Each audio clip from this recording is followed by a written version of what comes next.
మనకు కాంగ్రెస్ నేత జైన్ గారు, కత్తి వెంకటస్వామి గారు. వెంకటస్వామి గారు నమస్తే అండి. నమస్కారం.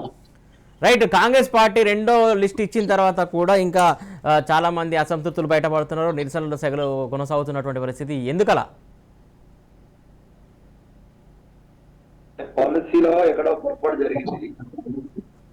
వాస్తవంగా మాకు బేసిక్ బీసీ సీట్ల విషయం కానీ, తర్వాత రాహుల్ గాంధీ గారు చెప్తున్నటువంటి అంటే ఉదయపూర్ డిక్లరేషన్ దీనికి సంబంధించి అంటే గెలవాలనే ఆతృత ఉండడం తప్పులేదు కానీ రేవంత్ రెడ్డి గారికి. సో మేము కూడా అందరం గెలవాలని అనుకుంటున్నాం. కానీ ఎక్కడో కొంచెం ఆ బ్యాలెన్సింగ్ తప్పడం వల్ల ఇట్లాంటి తలనొప్పులు వస్తున్నాయి. వాతావరణం actually in favour of the Congress, no doubt. ఇందాక అనలిస్ట్ గారు చెప్తున్నట్టుగా కొంత గ్రాఫ్ పెరుగుతూ వస్తున్నది. సో మధ్యకాలంలో భారతీయ జనతా పార్టీ కూడా ఒక అంటే సంజయ్ ప్రెసిడెంట్ గా ఉన్న టైము, తర్వాత ఈ కవిత ఇష్యూ వచ్చే సమయానికి కొంత మమ్మల్ని వెనక్కి నెట్టి కాంగ్రెస్ నెట్టి ముందుకు పోతున్నంత ఒక ఫీల్ వచ్చేసింది ప్రజల్లో. అంటే వాళ్ళు చేసినటువంటి అంటే వాళ్ళ పార్టీ వ్యూహము దాన్ని నేను తప్పనను ఒప్పనను, ఎందుకంటే వాళ్ళ పార్టీ వ్యూహం వాళ్ళకు ఉంటుంది. కానీ ప్రజల్లో పర్సెప్షన్ మారింది. సంజయ్ గారు ఆయన తీసేసిన తర్వాత ఆ పర్సెప్షన్ మారడం వల్ల బీజేపీ గ్రాఫ్ అడిపోయింది. అంటే మాకు అడ్వాంటేజ్ అయింది డెఫినెట్ గా. సో అడ్వాంటేజ్ ఎట్లాగో అయింది కదా అని మాకు సంబంధించినటువంటి కొంతమంది పెద్దలు ఇంకా తమ ఇష్టారాజ్యంగా చేసుకోవచ్చు అన్నట్టు సీట్ల విషయంలో చాలా ఇంబ్యాలెన్స్ వచ్చింది. దాన్ని ఎట్లా మా వాళ్ళు పెద్దవాళ్ళకి కవర్ చేస్తారు, లేకపోతే ఇక్కడ ఉన్న స్టేట్ లీడర్షిప్ ఎట్లా కవర్ చేస్తారో I don't know. So it will be మాకు ఒక షరాఘాతం లాగా సీట్ల పంచేది అవుతున్నది. సో ఈ సమయంలో సరే, సో పార్టీ మాకు ఎప్పుడు ఈ తలనొప్పులు ఉంటాయి. ఇది జనరల్ గా కాంగ్రెస్ అంటేనే కొంచెం ఈ రైట్ అనేటువంటి గ్రూప్స్ కదా అవి ఎక్కువ ఉంటాయి అనేటువంటి అపవాదం మారుతున్నది. తర్వాత రెడ్డి పార్టీ అనేటువంటి అపవాదం మారుతున్నది. సో ఈ అపవాదులన్నింటినీ ఓవర్కమ్ చేయాలనేటువంటి ప్రయత్నం అలాంటి వాళ్ళు ప్రయత్నం చేస్తున్నాం, ఇప్పుడు కూడా చేస్తున్నాం. కాబట్టి మిగతా పార్టీలో మాకేమో అత్యంతంగా మారాలని కోల్సినప్పుడు అత్యంతంగా రకరకాలుగా చాలా బాగా చెప్తున్నారు. సిద్ధాంతము మంచి పనులు చేసిన ఇవన్నీ చెప్తున్నారు. కానీ వారికి పూర్ణమైనటువంటి వారికి కొత్తగా చిన్న పాత్ర నాకు తెలియదు ఎట్లా పనిచేస్తారు. నేను కూడా ఆర్ఎస్ఎస్ బ్యాక్గ్రౌండ్ నుంచి వచ్చిన వారిని. భారతీయ జనతా పార్టీ అది లాస్ట్ బేసిక్ వాల్యూస్. ఇవాళ మిగతా పొలిటికల్ పార్టీ ఎట్లయితే కేసీఆర్ ఉద్యమం తర్వాత ఉద్యమ పార్టీ నుంచి కొత్త రాజకీయ పార్టీ అన్నాడు, ఇవాళ భారతీయ జనతా పార్టీ వ్యూహాలు కానీ ఆయన చెప్తున్నటువంటి రాజనీతిలో లేరు బ్రదర్. రాజకీయమే చేస్తున్నారు. మోడీ గారు కావచ్చు, అమిత్ షా గారు కావచ్చు.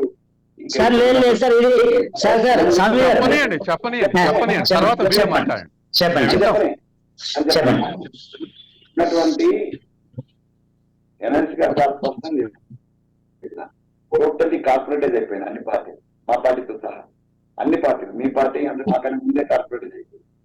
అట్లాగే మన TRS party private limited company. So దాన్ని మనం క్వశ్చన్ చేయడానికి కూడా లేదు. ఎందుకంటే ప్రైవేట్ లిమిటెడ్ కంపెనీ పక్కన పెట్టుకున్న తర్వాత ఓకే మీకు క్వశ్చన్ అని అంటే సిస్టమ్ ప్రకారం క్వశ్చన్ చేయాలి ప్రైవేట్ లిమిటెడ్ పక్కన. సో మనకు మీరు కానీ మేము కానీ జాతీయ పార్టీలను కాబట్టి కొన్ని కాంగ్రెస్ సైద్ధాంతికంగా ఈ దేశ మూలాల నుంచి వచ్చినటువంటి పార్టీ, తెలుగున భారతీయ జనతా పార్టీ ఒక సిద్ధాంతం హైందవం ఇవన్నీ పెట్టుకొని వచ్చినటువంటి పార్టీ కాబట్టి ప్రజలు ఎక్కువ మానించి కంపారిటీ టిఆర్ఎస్ లాంటి ప్రాంతీయ పార్టీని ప్రైవేట్ లిమిటెడ్ పార్టీల కంటే మనల్ని ఎక్కువ క్వశ్చన్ చేస్తారు. So we are not away from that private limited company కంటే మనం అతీతంగా ఏం లేవు. సో మీరు కానీ మేము కానీ అట్లాగే ఉన్నాం. అయితే మనం అనుకోవడం జంగంగా రాష్ట్రానికి గుర్తు రావాలంటే ఉన్నది. కానీ ప్రజలు మాత్రం అందరినీ గమనిస్తున్నారు. అందరూ కూడా రాజకీయ పాలిటిక్స్ లో మీరు అన్నట్టుగా రాజకీయ నీతి లేదు. నీతి అనేటువంటి పదానికి అర్థం తెలియదు. సో మొత్తం కూడా పాలిటిక్స్ ఇవి, పాలిటిక్స్ పాలిటిక్స్ ఇలా ఎవరు ఏం మాట్లాడినా ఏం చేసినా చెప్పేసి ఇలా మనం ఆలోచిస్తున్నాం. బీజేపీ లెవెల్ బెస్ట్, టీఆర్ఎస్ బీజేపీకి సంబంధం లేదు, మేము కూడా వ్యతిరేకమే అని యాంటీ ఇంకంబెన్సీ యొక్క ఓటును తన వైపు తెచ్చుకునేటువంటి సహాయశక్తి చేస్తున్నటువంటి ప్రయత్నంలో పీక్ లెవెల్కి వెళ్ళిపోయి ఇలా బీసీ నినాదం తీసుకుని బీసీ ముఖ్యమంత్రి. సో బీసీల పట్ల కానీ బీసీ ఎస్టీఎస్ల పట్ల కానీ భారతీయ జనతా పార్టీ ఇన్ని మాట్లాడాలనేటువంటిది హాస్యాస్పదం. ఎందుకంటే ఐ నో వెరీ వెల్ అల్లుడు గోత్రాలు మేనమా కెరకన్నట్టుగా నేను ఆ రెండు డిస్క్రిమినేషన్ నేను చూసిన సుధాకర్ బాబు నాట్ డిస్క్రిమినేటింగ్ అంటే not questioning your seniority in the party. But నేనేంటంటే నేను 40 సంవత్సరాలు ఆర్ఎస్ఎస్ లో పనిచేసినాను కాబట్టి అక్కడ డిస్క్రిమినేషన్ పెద్ద ఏం లేకుండా ఏం లేదు. సో లాట్ ఆఫ్ డిస్క్రిమినేషన్ లేకపోతే 30 ఆర్ఎస్ఎస్ లో పనిచేసిన నేను విభేదించి వచ్చాల్సినటువంటి పరిస్థితి వచ్చిందంటే ఎంత డిస్క్రిమినేషన్ ఉందో మీరు అర్థం చేసుకోండి. అలాగే కాంగ్రెస్ పార్టీలో టోటల్ ఒక పక్కన మేము మొత్తుకుంటున్నాం, అరే ఇంబ్యాలెన్స్ అవుతున్నది, బీసీ టిఆర్ఎస్ 23 సీట్లు ఇచ్చి ఆపింది కాబట్టి మేము 34 సీట్లు ఇస్తామని అన్నాను. అట్లా మాత్రం చేపెట్టుకోవడానికి మేము ఎంత మొత్తుకున్నా రేవంత్ రెడ్డి అనేటువంటి ఒక రెడ్డి ద్వారా మొత్తం టోటల్ ఒకవైపు తీసుకోవడం వల్ల మేము అందరం తలకాయ పెట్టుకుని కూర్చోవాల్సినటువంటి పరిస్థితి ఉంది. ఇలా మా పరిస్థితి చాలా అద్భుతంగా ఉందని నేను చెప్తలేను. రైట్, ఒక నిమిషం వెంకటస్వామి గారు, శ్రవణ్ గారు, శ్రవణ్ గారు, యాంకర్ గారు ఒక్క నిమిషం నాకు శ్రవణ్ గారు ఒక నిమిషం ఆగండి, సుధాకర్ గారు ఒక నిమిషం ఆగండి. ఉన్నటువంటి దాంట్లో మన పార్టీలు మనకి డిక్లేర్ చేస్తున్నటువంటి సీట్లు మారుతున్నటువంటి తీరు చూసిన తర్వాత ప్రజలు అసహించుకుంటున్నారు. ఏం పాలిటిక్స్ అయినా అందరికీ అసహించుకుంటున్నారు.